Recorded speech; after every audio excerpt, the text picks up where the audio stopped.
Ciao a tutti e bentornati in un nuovo video. Quando si studia l'italiano ci sono alcune parti che gli studenti normalmente temono di più. Tra queste sicuramente possiamo menzionare le preposizioni o i pronomi. Ci sono poi degli argomenti che alcune volte sono un po' tralasciati o messi da parte. Sono certa che se state studiando l'italiano avrete sicuramente sentito nominare i verbi transitivi e i verbi intransitivi. Alcune volte questi termini possono fare un po' paura perché sembra trattarsi di qualcosa di estremamente complesso. In realtà però quando parliamo di verbi transitivi e verbi intransitivi non solo stiamo parlando di una parte essenziale della lingua, ma anche di qualcosa che in realtà fa meno paura di quello che noi pensiamo. In questo video impareremo che cosa sono i verbi transitivi ed i verbi intransitivi. La parte teorica sarà seguita da un piccolo quiz dove io vi dirò alcuni verbi in italiano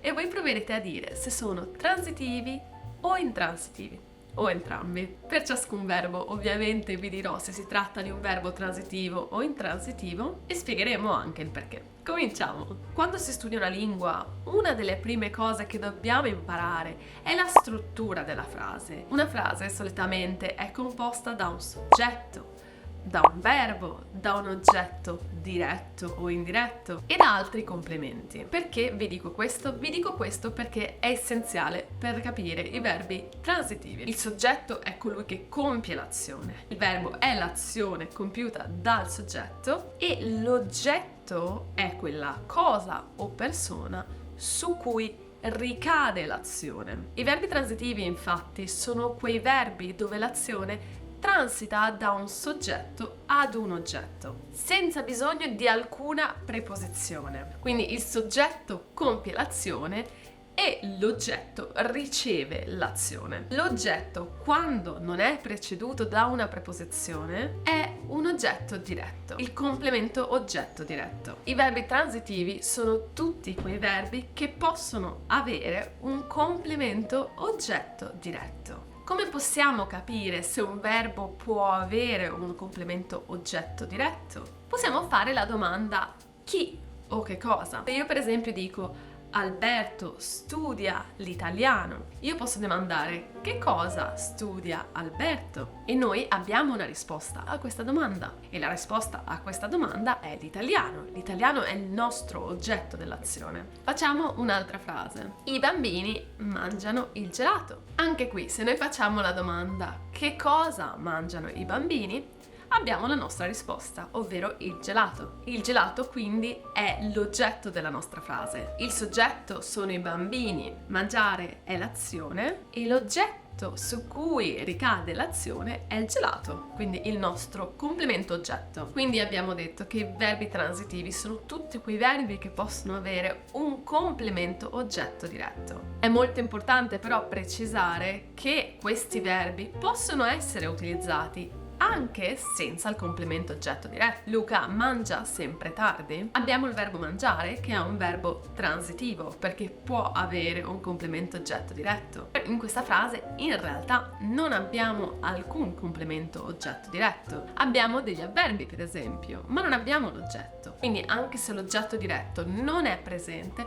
il verbo mangiare rimane comunque un verbo transitivo. Potrete quindi immaginare che cosa sono i verbi intransitivi. I verbi intransitivi sono quei verbi la cui azione rimane sul soggetto oppure si compie su un complemento oggetto indiretto. Capiamo meglio questa frase. Per i verbi intransitivi, se noi facciamo la domanda chi o che cosa, non avremo una risposta, oppure la risposta cadrà di nuovo sul soggetto. Che cosa vuol dire? Proviamo a vedere la frase. Sara va al supermercato. Se io dico chi va, che cosa va, La mia risposta è comunque Sara. Sara va al supermercato. Quindi la risposta alla nostra domanda chi o che cosa ricade sul soggetto. Il verbo andare non può avere un complemento oggetto diretto. Per questa ragione si tratta di un verbo intransitivo. Facciamo un'altra frase. I gatti restano a casa. Anche qui se facciamo la domanda chi che cosa non possiamo avere una risposta, oppure la risposta sarà semplicemente il soggetto stesso. Il verbo restare dunque non ammette complemento oggetto diretto. Per esempio, a casa non è un complemento oggetto diretto, ma un complemento di luogo. Ovviamente sappiamo che l'italiano è la lingua dalle 1000 eccezioni e regole particolari, e quindi c'è una terza sezione, i verbi che sono sia transitivi sia intransitivi. Il verbo correre è un verbo che può essere sia transitivo sia intransitivo. Facciamo una frase sia nella forma transitiva sia nella forma intransitiva. Se io dico Alice corre una maratona, se io faccio la domanda che cosa corre Alice, posso dare una risposta che ricade su un oggetto. Alice corre una maratona. Quindi l'azione del correre passa da Alice alla maratona. In questo caso, infatti, il verbo correre è utilizzato come un verbo transitivo. Ma se io dico Alice corre al supermercato, non c'è un complemento oggetto. Se rispondiamo alla domanda chi corre, comunque l'azione ricade sul soggetto. È Alice stessa che corre al supermercato, è lei. L'azione del soggetto si compie sul soggetto stesso. È l'ora adesso di fare un po' di pratica. Io vi dirò alcuni verbi, così provate a mettere in pratica quanto abbiamo imparato. 1 o 2 verbi potrebbero essere sia transitivi che intransitivi. Iniziamo con il verbo cucinare. Secondo voi è transitivo o intransitivo? Provate a fare la classica domanda del che cosa. Che cosa cucina? Questa domanda può avere una risposta? Assolutamente sì. Se noi diciamo Maria cucina la carne, l'azione del cucinare passa dal soggetto all'oggetto. Di conseguenza cucinare è un verbo transitivo. Secondo voi il verbo chiamare è un verbo transitivo o intransitivo? Se noi facciamo una frase con il verbo chiamare, può esserci un oggetto diretto, un oggetto che non è preceduto da una preposizione? Assolutamente sì. Luca chiama Giulia. L'azione del chiamare passa da Luca a Giulia, il nostro complemento oggetto diretto. Il chiamare è un verbo transitivo. Continuiamo con il verbo cadere. Secondo voi il verbo cadere è transitivo o intransitivo? Se noi facciamo la domanda che cosa cade, l'azione passa dal soggetto all'oggetto? Se io dico la neve cade sul pavimento, l'azione del cadere va su un oggetto diretto? No, perché in questo caso pavimento non è un oggetto, siamo in presenza di una preposizione prima, tratta di un complemento di luogo. L'azione del cadere si compie nella neve stessa, la neve che cade, l'azione si compie nel soggetto.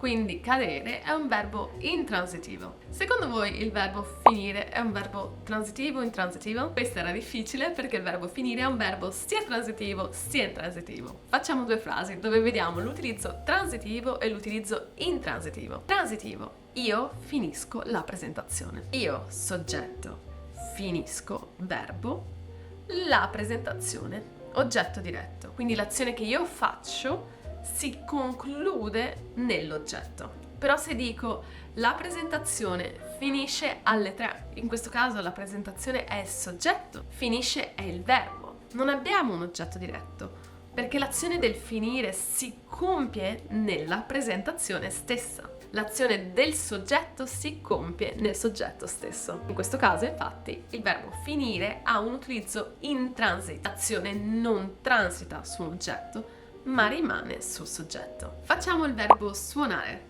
Secondo voi è transitivo o intransitivo? Se io faccio la frase i bambini suonano il pianoforte, l'azione del suonare transita dal soggetto, i bambini, all'oggetto, il pianoforte. Siamo in presenza di un oggetto diretto e di conseguenza di un verbo transitivo. Prossimo verbo, il verbo nascere. Secondo voi è un verbo transitivo o intransitivo? Vediamo un esempio. Emilio nasce questo mese. Il soggetto è Emilio. Nascere è il verbo, è l'azione. L'azione del nascere non passa su nessun oggetto, si compie nel soggetto stesso. È Emilio stesso che nasce. Ancora un verbo, facciamo il verbo passare. passare. Secondo voi transitivo o intransitivo? La mamma passa il sale al figlio. Questa frase, il verbo passare, è transitivo o intransitivo? La mamma è il soggetto, passare il verbo, e che cosa passa? Il sale, quindi complemento oggetto diretto. In questo caso il verbo passare è un verbo transitivo. Ma se io dico il tempo passa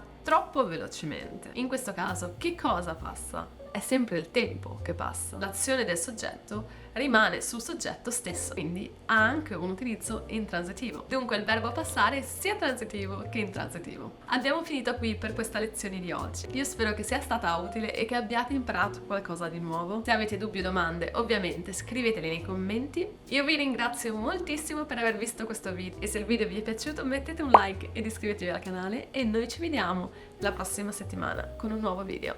A presto!